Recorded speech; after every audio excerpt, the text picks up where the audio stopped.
దేవుని మాట అనే కార్యక్రమానికి ప్రతి ఒక్కరిని ప్రేమపూర్వకంగా ఆహ్వానిస్తూ ఉన్నానండి. దేవుని పెట్ట ప్రతి ఒక్కరికి వందనాలు.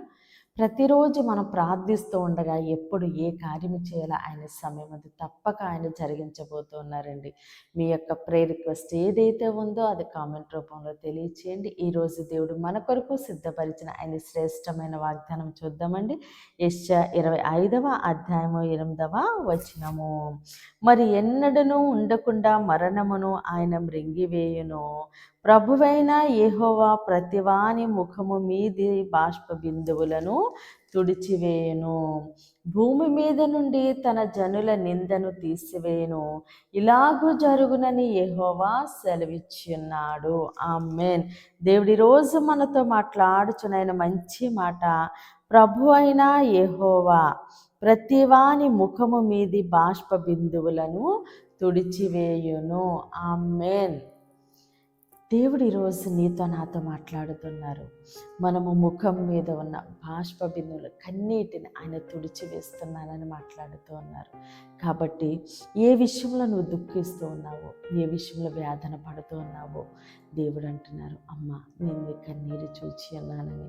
చూచిన దేవుడు మన కన్నీరు తుడిచే దేవుడని. ఏ విధంగా దేవుడు కన్నీరు తుడుస్తారంటే, ఇప్పుడు మనుషులు అయ్యో ఏడవకని, లేదా బాగా క్లోజ్గా ఉన్నవాళ్ళు, లేదా తల్లిదండ్రులు బిడ్డలు ఏడుస్తుంటే, ప్రాణ స్నేహితులు ఏడుస్తూ ఉంటే ఎలా అయితే కన్నీరు తుడుస్తారో అలాగా కాదండి.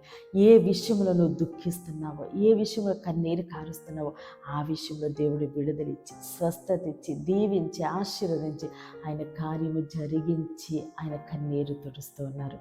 కాబట్టి మన యొక్క ప్రతి బాష్ప బిందువుని ఆయన చూస్తున్నారు. మన ప్రతి కన్నీరు బుట్టిని ఆయన జ్ఞాపకం చేసుకుంటున్నారు. ఎందుకంటే మనం ప్రార్థించినప్పుడు ఆయన మన కన్నీటిని కవిలలో భద్రము చేసుకొని, ఆయన సమయం ముందు ఆ కన్నీటిని ఆయన జ్ఞాపకము చేసుకొని ఆయన విడుదలిచ్చి, దీవించి, ఆశీర్వదిస్తూ ఉండగా సమస్త ఘనత, మహిమ, ప్రభావాలు మనము దేవునికే చెల్లిందామండి. ఈ కొద్ది మాటలు దేవుడు మన వెనుకల్లో దీవించి ఆశీర్వదించునుగాక. ఆమేన్. ప్రేర్ చేసుకుందామని అందరూ కన్నులు మూసుకుని ప్రేర్లు ఏకీభవించండి. మహోన్నతుడ, మహాగణుడ, పరిశుద్ధుడానికి స్తోత్రాలు, వందనాలు తండ్రి. అయ్యా ప్రతి బిడ్డ యొక్క కన్నీటి బొట్టిని చూస్తున్న దేవుడు అయ్యా, ప్రతి బాష్ప బిందువును తుడిసివేసిన దేవుడు అయ్యా, నీకు స్తోత్రములు తండ్రి. అయ్యా తండ్రి, ఏ బిడ్డ అయితే దేవా తన్ని పాదాలు పట్టుకుని పూజాడుతున్నారు తండ్రి, అయ్యా వారి జీవితాల్లో తండ్రి మీరు కార్యాలు జరిగించి తండ్రి నీ నామాన్ని మహిమపరచుకోండి అయ్యా. దైవజనులు దీవించండి, ఆశీర్వదించండి అయ్యా. మంచి ఆరోగ్యం జత నింపండి తండ్రి. సంఘ సరిహద్దులు విశాలపరచండి దేవా తండ్రి. పరిచర్య సరిహద్దులు యేసు నామములోనే విశాలపరచమని తండ్రి.